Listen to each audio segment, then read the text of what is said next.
जय भीम नमो बुद्धाय साथियों। मैं आज अपने YouTube चैनल के माध्यम से आप सभी को धम्म जीवन में उपासक कौन होता है, उपासक की क्या जिम्मेदारियां होती हैं, उसका जिक्र करूंगा। अभी तक आप लोगों ने अगर मेरे चैनल को सब्सक्राइब नहीं किया है, सब्सक्राइब करिए। और आप जो मेरे चैनल में देखते हैं, अगर आपको कुछ अच्छा लगता है तो कमेंट करिए। आपके जो कमेंट हैं वही हमें आगे बढ़ाएंगे। तो धम्म जीवन में उपासक कौन होता है, बौद्ध लोगों का धम्म जीवन कैसा होता है, इसको स्वयं तथागत गौतम बुद्ध ने अपने एक उपदेश में किया है। महानाम नाम का एक उपासक था। तथागत बुद्ध की शरण में जाता है और उससे पूछता है कि हे तथागत, एक उपासक क्या काम करे, एक व्यक्ति को क्या काम करना चाहिए जिससे कि वो उपासक बन सके। कित्वता वत्ता अनोखो हंते उपासको होती। उस पर तथागत गौतम बुद्ध ने उत्तर दिया, जो भी व्यक्ति मनुष्य बुद्ध धम्म और संघ की शरण जाता है वही उपासक होता है। जो उपासक श्रद्धा संपन्न होता है वही उपासक होता है। जो शील संपन्न होता है वही उपासक होता है। जो दान संपन्न होता है वही उपासक होता है। जो भिक्षु के दर्शन करने की कामना करता है वही उपासक होता है। जो सद्धर्म श्रवण करने की कामना करता है वही उपासक होता है। तथागत ने बोला कि जो धम्म बुद्ध धम्म और संघ की शरण में जाता है, जो धम्म संघ बुद्ध धम्म और संघ में श्रद्धा उत्पन्न करता है, जो शीलों का पालन करता है, जो दान पारमिता का पालन करता है, जो भिक्षु संघ के दर्शन की कामना करता है, या स्वयं जो सद्धम श्रवण की कामना करता है, वो हमेशा कोशिश करता है कोई भिक्षु मेरे को मिले, कोई ज्ञानी व्यक्ति मेरे को मिले और सद्धम का जो ज्ञान मुझको दे, ऐसी कामना करने वाला ही व्यक्ति उपासक कहलाता है। स्वयं श्रवण करे, धम्म श्रवण करने के बाद वो चिंतन करे और चिंतन करने के बाद इनको अपने आचरण में उतारे, वही उपासक होता है। ये तो खो महानाम बुद्धम धम्मम संघम शरणम गतो होती, अत्र नव श्रद्धा संपन्नो होती, शील संपन्नो होती, चाग संपन्नो होती, भिक्खुनम दर्शन कामो होती, सद्धम सोतु कामो होती, अत्तनावसुत्तम धम्मानम धरणम जाति को होती, अत्तानावसुत्तनम धम्मानाम अथु पपरक्तो होती। ये महानाम सूक्त में तथागत गौतम बुद्ध ने बोला है। बुद्ध वचन का क्या अर्थ होता है उसे सही ध्यान में रखे बिना बौद्ध धम्म लोगों की जीवन पद्धति का ज्ञान नहीं होता। इसका अर्थ होता है मतलब धम्म जीवन की पद्धति एक चलने वाली प्रक्रिया है। धम्म मनुष्य को जीवन में जीवन कैसे जीना है उसकी एक कला होती है, यही जीवन का मार्ग होता है। जीने के प्रत्येक क्षण में धम्म के अनुसार जो व्यक्ति जीने का प्रयत्न करता रहता है वही धम्म मार्ग है। धम्म जीवन को स्वीकार करके उसको जीवन भर स्वीकार करने की प्रतिज्ञा ले। इसका अर्थ होता है कि बुद्ध धम्म और संघ के शरण जाकर और पंचशील को स्वीकार कर मनुष्य धम्म जीवन का मार्ग स्वीकार करता है। धम्म दीक्षा लेकर वही व्यक्ति उपासक और उपासिका बन जाते हैं। आजकल क्या होता है, कोई धम्म दीक्षा लेता नहीं, बोलते हैं हम इसीलिए बौद्धिस्ट हैं क्योंकि हमारे दादा ने धम्म दीक्षा, हमारे दादा बौद्धिस्ट थे, हमारे पिता बौद्धिस्ट थे। लेकिन अगर आप धम्म दीक्षा नहीं लेते और धम्म को अपने आचरण में, अपने जीवन में नहीं उतारते तो आप उपासक नहीं कहलाए जा सकते हैं। इसीलिए जो लोग व्यवहार में बुद्ध बनना चाहते हैं, उनको लिए धम्म दीक्षा ना केवल लें बल्कि धम्म जीवन को स्वीकार करना होता है, धम्म जीवन में प्रवेश करना होता है। तो उपासक और उपासिका उनको कहते हैं। उसके जीवन में आगे ही वैसे जीवन का प्रयत्न करते रहना है। मतलब सही धम्म का अगर वो सही धम्म से अगर जीवन जीता है और निरंतर धम्म का पालन करता है, ऐसे लोग ही बुद्ध के उपासक और उपासिका संघ में सम्मिलित हो सकते हैं। जैसे किसी व्यक्ति ने एक बार धम्म दीक्षा ली, आगे धम्म का कुछ आचरण का अभ्यास अगर नहीं करता तो वो उपासक उपासिका नहीं कहलाया जा सकता। धम्म दीक्षा लेने के बाद धम्म का आचरण करने वाला ही उपासक या उपासिका कहलाने लगता है। जो व्यक्ति मद्यपान करता है वो उपासक नहीं कहलाया जा सकता, क्योंकि उसने सील का पालन नहीं किया, पंचशील का पालन नहीं करता। जो चोरी करता है, व्यभिचार करता है, वो आदमी कभी उपासक नहीं हो सकता। धम्म जीवन स्वीकार करने से, धम्म दीक्षा ना लेते हुए माँ बाप के पेट से जो जन्म होता है उनको हम उपासक नहीं कह सकते। इसीलिए कुछ लोग बुद्ध उपासिका अपने को समझते हैं, ये बहुत बड़ा भ्रम है। एक गलती से भी नहीं करना चाहिए, क्योंकि हम धम्म दीक्षा लेकर धम्म को अपने व्यवहार, अपने जीवन में उतारने वाले को ही उपासक कहलाते हैं।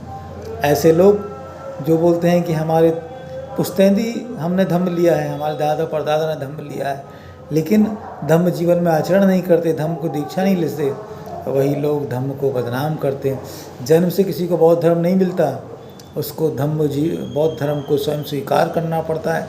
इसीलिए जिस व्यक्ति का भी बौद्ध परिवार में जन्म हुआ है उसको भी धम्म दीक्षा लेकर, और न केवल धम्म दीक्षा लेकर धम्म को अपने आचरण में उतार कर धम्म की शिक्षाओं का पालन करता है, वही उपासक और उपासिका कहलाते हैं।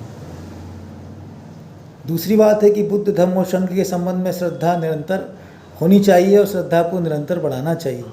24 घंटे उसको स्मरण रहना चाहिए, क्योंकि वह उपासक है तो उसको सभी प्रकार के मंगल, सबका मंगल हो। ये सब मंगल तभी होगा जब बुद्ध धम्म और संघ के अनुकंपा के अनुसार ही आचरण करेगा। उसको त्रिरत्न के प्रति आदर सम्मान की भावना रखनी चाहिए और बुद्ध विहार में जाने की उसको आदत डालना चाहिए। परम पूज्य बाबा साहब अम्बेडकर ने बोला कि हर रविवार को हमको बुद्ध विहार जाना चाहिए, लेकिन वर्षावास में हर दिन बुद्ध विहार जाकर श्रवण करना चाहिए। और ना केवल बुद्ध विहार जाना चाहिए, अच्छे अगर भिक्षुगण होते हैं उनके साथ धम्म श्रवण करना चाहिए और अपने ज्ञान को अर्जन करना चाहिए, हमको अपना ज्ञान बढ़ाना चाहिए और निरंतर ज्ञान को बढ़ाने के बाद बौद्ध भाइयों में उत्सुकता होना चाहिए और सामंजस्य बनाकर ऐसे कार्यक्रम आयोजित करना चाहिए और निरंतर सत्संग के माध्यम से धम्म शिविर में धम्म प्रवचन सुनने की आदत लगानी चाहिए। धम्म में ऐसे व्यवहार करने से हमारी श्रद्धा प्रकट होती है, ना केवल श्रद्धा प्रकट होती है बल्कि श्रद्धा हमारी दृढ़ होती है। इस प्रकार श्रद्धा संपन्न होने का एक प्रयास करने वाले ही उपासक और उपासिका कहलाते हैं। इसीलिए श्रद्धा बढ़ाने के लिए हमेशा एक निरंतर श्रद्धा प्रक्रिया होती है, उसका हमें पालन करना चाहिए, श्रद्धा बल बढ़ाना चाहिए। यही हमारे सुखी जीवन का उपाय होता है। तीसरी बात जो बोलते हैं कि उसने सदैव सील का पालन किया है, उस सीलों पर हमने ध्यान दिया। पंचशील का कड़ाई से हमको पालन करना है और हमेशा निरंतर सुधार करने का प्रयास करना चाहिए। यही धम्म जीवन का मूल सूत्र है। और सोने से पहले एक बार हमें ज़रूर सोचना चाहिए कि हमने कोई सील की अवहेलना तो नहीं की। अगर सील की अवहेलना की, उसको मन में ठान लेना चाहिए कि अब ये सील की अवहेलना हम नहीं करेंगे, निरंतर सीलों का हम पालन करेंगे, ऐसी कड़ाई करना चाहिए। इसीलिए त्रिशरण के साथ हमको पंचशील भी लेना पड़ता है। सभी सार्वजनिक कार्यक्रमों में उपासक वर्ग प्रथम त्रिशरण और पंचशील ग्रहण करते हैं, लेकिन ना केवल ग्रहण करना है, उसके व्यक्तिगत जीवन में उसको पालन भी करना है। इसका कारण होता है कि जीवन उनका हमेशा शील संपन्न बनता है। इसीलिए पंचशील की प्रक्रिया एक सतत प्रक्रिया है, उसका उनको निरंतर पालन करना चाहिए। चौथी प्रमुख बात होती है दान पारमिता का पालन करना।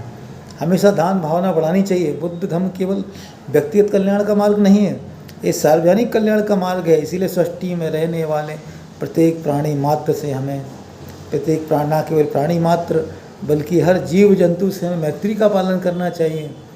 जैसे सृष्टि में रहने वाले प्रत्येक प्राणी मात्र जो चराचर बातों का हमें निरंतर मंगल मैत्री चिंतन की भावना जागृत करना चाहिए। दूसरे कल्याण के प्रति सकारात्मक भावना बढ़ानी चाहिए। जैसा कि मैं जीवन में होता अहम अथा अहम यथा यते तथा अहम सूत्र, इस भावना को रखकर प्रत्येक घर पर दान परमिता को जबरदस्ती इच्छा बढ़ानी चाहिए। ना केवल खुद बल्कि अपने परिवार को दान परमिता बढ़ाने के लिए प्रयास करना चाहिए। और ना केवल दान प्रवणता बढ़ानी है बल्कि श्रद्धा से बढ़नी है। ऐसा नहीं किसी के कहने से, हमको दिखाने से दान प्रवणता करना है। खुद की श्रद्धा भावना बढ़ानी चाहिए दान के बारे में।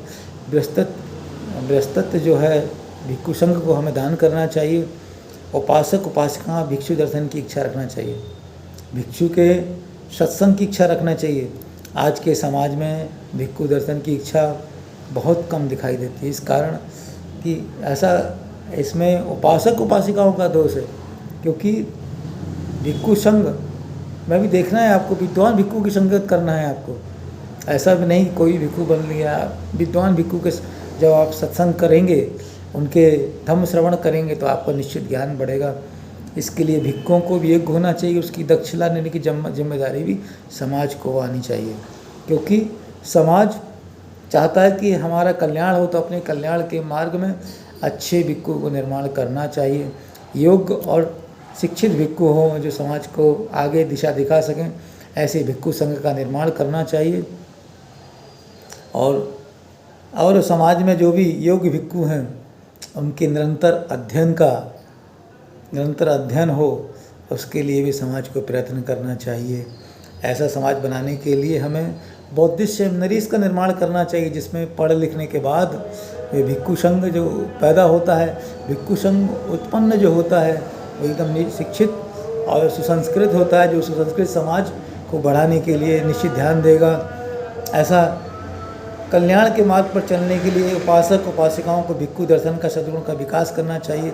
ये ध्यान रखना चाहिए कि सम्राट अशोक ने भारत को बौद्धमय करने का जब कार्य हाथ में लिया तो भिक्षु संघ 60,000 अयोग्य जो भिक्षु थे उनको चीवर उतारा, लेकिन हजारों भिक्षुओं को ज्ञान देने के लिए उन्होंने बड़े बड़े अध्ययन केंद्र खोले। और छठी बात सद्धम श्रवण का हमें प्रवृत्ति होना चाहिए। सध्यम आचरण से धारण किया जाना चाहिए। साथ ही बात सध्यम को हम अपने चिंतन मनन के अनुसार धारण करना चाहिए। पहले चिंतन करना चाहिए, मनन करना चाहिए, उसके बाद धारण करना चाहिए। ये बात तभी संभव होती समाज के ऊपर कुछ सुविधा और व्यवस्था का निर्माण करें। कुछ उपासक उपासिकाओं के ऊपर गुणवत्ता अनुसार व्यक्ति विकास के लिए जीवन पद्धति को लागू करने के लिए वर्षावास एक महत्वपूर्ण काल होता है। उस समय प्रतिज्ञापूर्ण उपोषित करना चाहिए। विद्वान भिक्षुओं से धम्म श्रवण करना चाहिए और प्रत्येक उपासिका को करना चाहिए कम से कम 8 दिन में एक बार उपोषक पालन करने की आदत डालनी चाहिए। पूर्व में भी प्रत्येक पूर्णिमा अमावस्या या 2 अष्टमी के दिन उपोषक किया जाता था, इसीलिए उस दिन सार्वजनिक छुट्टी होती थी। अब अपनी सुविधा के अनुसार छुट्टी के दिन या कोई भी दिन करना योग्य होता है। कुछ लोग वर्षावास के समय नियमित रूप से प्रतिदिन पालन करते हुए अपने समय बुद्धि विहार में सत्संग में समय व्यतीत करते हैं। Myanmar, Brahmadesh, Sri Lanka, Thailand, Malaysia, Singapore जैसे देशों में कर्मचारी वर्ग 1 या 2-3 महीने की छुट्टी निकालकर बुद्ध विहार में श्यामनेर या भिक्षु बनकर उपासक उपासिका श्वेत वस्त्र में संपूर्ण वर्षावास में महीना भर या 8 दिन या 1 दिन रहकर भिक्षु संघ की सत्संग में रहकर मार्गदर्शन में अष्टशील उपोषित का पालन करने का प्रयत्न करते हैं। जहाँ बुद्धि विहार में बहुत सुख सुविधाएँ होती हैं, इसका उपयोग पूर्ण रूप से भिक्षु संघ के हाथ में होता है। कोई उपासक या उपासिका या संगठन बुद्धि विहार का मालिक या चालक नहीं होता, अभी सिर्फ दायक होते हैं, याचक होते हैं। इस प्रकार बुद्धि विहार की बहुत संस्कृति का निर्माण होना चाहिए। तो उपासक के क्या गुण होना चाहिए तथागत गौतम बुद्ध ने बताए हैं। आप सभी को ने बहुत ध्यानपूर्वक सुना, आपको बहुत बहुत साधुवाद।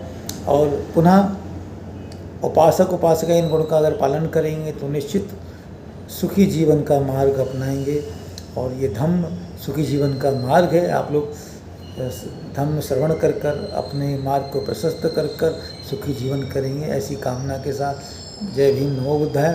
तो पुनः अगर आप लोग चैनल को सब्सक्राइब नहीं किए, सब्सक्राइब करिए, लाइक करिए और कमेंट जरूर करिए। जय भीम नमो बुद्धाय।